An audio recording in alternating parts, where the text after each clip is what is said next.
Hello students, आज के video lecture में हम स्टार्ट करने वाले हैं होमोजीनियस फंक्शन। तो होमोजीनियस फंक्शन क्या होता है? The function f x is said to be homogeneous function of degree n if any real number t is not equal to 0 we have इस टाइप की फॉर्म है। जैसे ये कोई फंक्शन है y equal to f x comma y, इसको check करना है कि ये होमोजीनियस है या नहीं। तो हम इसमें x की जगह एक्स टी और y की जगह वाई टी पुट कर देंगे। इससे होगा क्या कि यहाँ पे आ जाएगा y equal to f x की जगह एक्स टी और y की जगह वाई टी।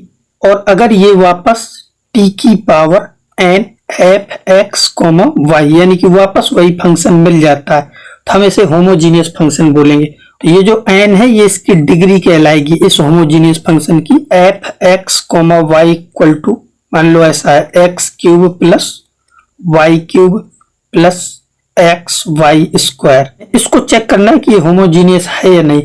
तो सिंपल x की जगह एक्स टी पुट कर दो और y की जगह वाई टी। तो यहां से आएगा एक्स क्यूब टी क्यूब और यहाँ पे आएगा y cube t cube plus x की जगह एक्स टी। तो यहां से आएगा एक्स टी और y की जगह वाई टी। तो आएगा वाई स्क्वायर टी स्क्वायर।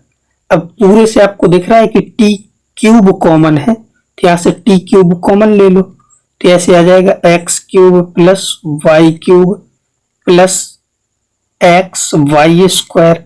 तो यहां से आ गया f x t y t equal to t cube. और यहां से मैं वापस इसको बोल सकता हूं एफ एक्स कॉमा वाई। तो ये वापस से वही फंक्शन आ गया। तो ये कहलाएगा होमोजीनियस फंक्शन। और इसकी डिग्री कितनी आई है? 3। तो ये 3 डिग्री का होमोजीनियस फंक्शन है। चेक करने के लिए ये फॉर्मूला है, नहीं तो आपको तो ये ऐसे ही दिख जाएगा कि होमोजीनियस है। इसे यहाँ पे इसकी डिग्री कितनी है? 3। यहाँ पे इसकी 3 और यहाँ पे इन दोनों की मिला के 3। तो ये 3 डिग्री का होमोजीनियस फंक्शन है। ये तो हमें पहले से पता था, ठीक है। लेकिन अगर चेक करने को बोलता है तो ऐसे करेंगे। और एक चीज इसमें क्या है कि जब भी आपको ये पता चल जाए कि होमोजीनियस फंक्शन है तो होमोजीनियस फंक्शन की एक खास फॉर्म होती है कि आपका y equal to f y by x की फॉर्म बन रही होगी। ये फॉर्म हमेशा बनेगी अगर वो होमोजीनियस फंक्शन है x और y में, ठीक है। तो यहां से आपको ये पता चल जाएगा कि होमोजीनियस है। और अगर ये फॉर्म बनती है तो डिफरेंशियल इक्वेशन में हम इसका देखो यूज कैसे करते हैं कि सबसे पहले हमें d Y upon D x equal to f y by x की फॉर्म बना लेनी, ठीक है। वो अभी हम क्वेश्चन में सीखेंगे कि ये कैसे बनाएंगे। जैसे ही y बाई एक्स की फॉर्म बन जाती है तो ये जो y बाई एक्स है इसको t पुट कर दो। तो यहां से D Y upon D x equal to क्या आएगा? F T.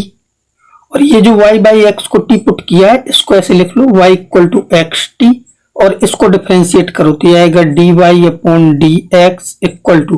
तो इसमें प्रोडक्ट रूल लगेगा तो पहला function as it is, second का derivative D T upon D X minus plus T और इसका हो जाएगा 1, ठीक है। अब ये जो d y by d x की वैल्यू आई है इसको उठा के यहाँ पे रख दो। तो यहाँ पे d y by d x की जगह आ जाएगा x d T upon D x plus t equal to f t, ठीक है। अब इसके बाद ये बन जाएगा वेरिएबल सेपरेबल में, इसको साइड भेज दो तो आ जाएगा x d T upon D x equal to f t minus t, ठीक है। अब इसको डिनोमिनेटर में ले आओ, इसको इस साइड ले जाओ, ठीक है। तो ये आपका ऐसे आ जाएगा d x upon x equal to d T upon f t minus t और इसके बाद इसको इंटीग्रेट कर देंगे, ठीक है। तो ये हर एक क्वेश्चन में यहां तक तो आपका सेम होगा, ठीक है। तो आप इसको एक फॉर्मूले के तरीके याद रख सकते हो, यानी कि यहां तक तो हर एक क्वेश्चन में करना है। तो जब भी मैं होमोजीनियस के क्वेश्चन करूंगा तो इतने ये जितने भी स्टेप हमने ये डेरिवेटिव करने में यहाँ लगाए हैं वो सब इग्नोर करके हम डायरेक्ट इस स्टेप में आएंगे। सबसे पहला स्टेप ये है कि y बाई एक्स की फॉर्म बनाओ, उसको t बोल दो तो ये एफ टी मिल जाएगा। और फिर इस स्टेप में आ जाएंगे, यहां से इंटीग्रेशन इसका स्टार्ट कर देंगे, ठीक है। तो इतनी मेहनत हमारी बच जाएगी। इसका यूज करके हम क्वेश्चन कैसे सॉल्व करेंगे तो वो सबसे पहले हम समझ लेते हैं। तो देखो सबसे पहला क्वेश्चन है हमारा, तो ये क्वेश्चन आपका मेंस 24 का है। तो इसको सबसे पहले पहचानो कि ये होमोजीनियस है या नहीं। तो होमोजीनियस के लिए यहाँ पे इसकी डिग्री कितनी है 2, ये भी 2 और ये दो मिला के 2 है। तो जैसे ही हमें ये पता चल जाता है कि होमोजीनियस है तो dy बाई डी एक्स की फॉर्म बनाओ। तो देखो dy upon D x equal to आएगा क्या, इसको साइड भेजा और इसको डिनोमिनेटर में, तो यहाँ लिखा है x square plus y square और यहाँ आ जाएगा 5xy। तो पहला स्टेप तो यही है। अब इसके बाद करना क्या है कि y बाई एक्स की फॉर्म बनानी है।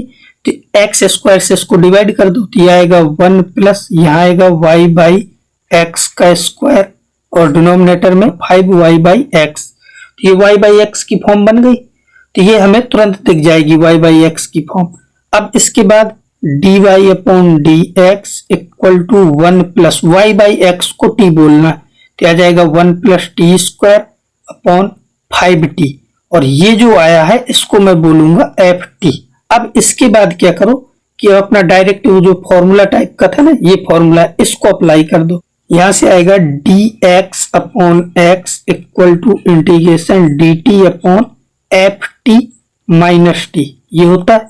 तो यहां से integration dx upon x equal to dt upon, अब ft क्या आया है, तो ft ये है आपका 1 plus T square upon 5t। तो यहाँ पे पुट कर दो 1 plus T square upon 5t minus T, बस इसको सॉल्व करना है। तो यहाँ से क्या आएगा, ये 5t तो ऊपर पहुंच जाएगा आपका 5t dt और डिनोमिनेटर में क्या आएगा, यहाँ से आएगा देखो यहाँ से 1 प्लस टी स्क्वायर, इसका मल्टीप्लाई कराओगे तो 5t स्क्वायर, तो एक कम कर दो तो 1 माइनस 4t स्क्वायर बचेगा। ये बस इसको इंटीग्रेशन के तरीके सॉल्व कर लो। तो ये जो डिनोमिनेटर है यानी कि 1 माइनस 4t स्क्वायर, इसको कुछ और पुट कर दो, मान लो मैंने v पुट कर दिया, तो यहाँ से क्या आएगा minus 8t dt equal to dv।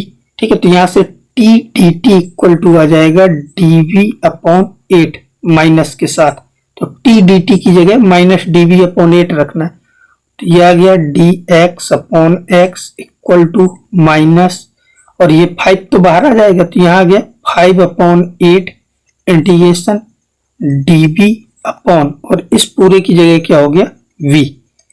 ठीक है, तो ये आ गया। अब इसको इंटीग्रेट कर दो, तो यहां से हो गया ये ln x equal to minus 5 by 8 और ये हो जाएगा ln v, और v की वैल्यू पुट कर दो, v क्या है 1 माइनस 4t स्क्वायर, तो आएगा 1 माइनस 4t स्क्वायर और t को हमने y बाई एक्स पुट किया, तो आ जाएगा y square upon x square plus c।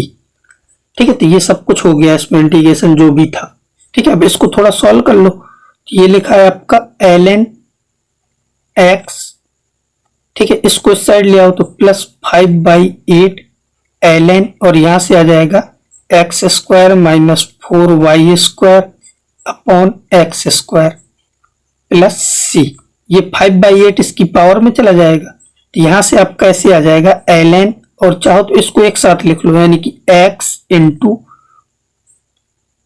और ये क्या है x square minus 4y square upon x square, और इस पूरे की पावर क्या है 5 बाई 8। ठीक है, इक्वल टू c। अब ln हटाओगे तो ये e की पावर c में जाएगा, तो उसको वापस, वो तो कांस्टेंट है कुछ भी बोल दो, तो यहां से आएगा x और x square minus 4y square upon x square, इसकी पावर 5 बाई 8 इक्वल टू, और इसको मैंने c डैश बोल दिया। अब देखो यहां से ये जो टर्म है आपका x square minus 4y square, इसकी पावर 5 बाई 8, और इसको अलग अलग कर रहे हैं और x पहले से है, और इसकी पावर क्या हो जाएगी एक्स स्क्वायर की power 5 by 8 equal to c dash. ठीक है, अब इसके बाद अब यहां से ये पावर को कट कर दो तो ये 4 बचेगी आपकी। ठीक है, और इसको इसके साथ कंबाइंड कर लो या इसको भी नीचे ले आओ, तो ऊपर तो आपका ये लिखा है x square minus 4y square की पावर 5 बाई 8, और डिनोमिनेटर में आपकी x की पावर क्या है, यहां से बची 5 बाई 4 और इसको नीचे लाए तो ये -1 इक्वल टू c डैश। ठीक है, इसके बाद यहां से आएगा x square minus 4y square की पावर 5 बाई 8, और ये क्या बचेगा और इसको हम इस साइड भेज रहे हैं, तो सी डैश एक्स की पावर यहां से क्या आएगा 1/4। अब देखो, अब हम दोनों साइड, अब इसमें दोनों साइड पावर 8 कर रहा है, तो जब पावर 8 करोगे तो यहाँ पे आएगा x² माइनस 4y² की पावर 5 बचेगी, 8 कैंसिल हो जाएगी, इक्वल टू सी डैश, और यहाँ पे जब पावर 8 करोगे तो ये पावर 2 बचेगी। अब इसके बाद इस कांस्टेंट की वैल्यू निकालने के लिए कुछ इंफॉर्मेशन दी गई होगी। तो यहाँ पे क्या है कि जब y 1 है, देखो जब x की वैल्यू 1 है तो y का मान क्या आ रहा है 0, तो x1 y0 पुट करना है यहाँ पे, तो यहाँ पे पुट कर दो। ठीक है, इसको इक्वेशन नंबर फर्स्ट बोल दो और x की जगह 1 और y की जगह 0 पुट कर दो। तो यहाँ से x की जगह 1 तो ये 1 होगा और ये 0 हो जाएगा, तो 1 की पावर 5 आएगी, तो 1 की पावर 5 1 ही होगी, और यहाँ x की जगह 1 पुट करोगे तो ये 1 हो जाएगा, तो यहाँ से c डैश, तो c डैश की वैल्यू हमें 1 मिल जाएगी। वापस उठा के 1 यहाँ पे पुट कर दो, तो यही आपका आंसर हो जाएगा x² माइनस 4y² की पावर 5, ये 1 हो गया, इक्वल टू x²। तो ये फाइनली हमारा आंसर आया। अब ऑप्शन चेक कर लो। ठीक है, तो यहाँ पे देखो ऑप्शन क्या है, तो ऑप्शन चेक कर लेते हैं। तो इस साइड तो x² है, ठीक है, तो यहाँ पे x² है और 5 है पावर, तो x² 5, और यहाँ पे x² माइनस 2y² है, यहाँ पे x² माइनस 4y² है, तो ऑप्शन नंबर ए करेक्ट है आपका। ठीक है, तो ये काफी लेंदी क्वेश्चन होते हैं, यहाँ पे हमने शॉर्टकट अप्लाई किया है, फिर भी ये इतना लेंदी है, शॉर्टकट न लगाते तो ये और बड़ा होता।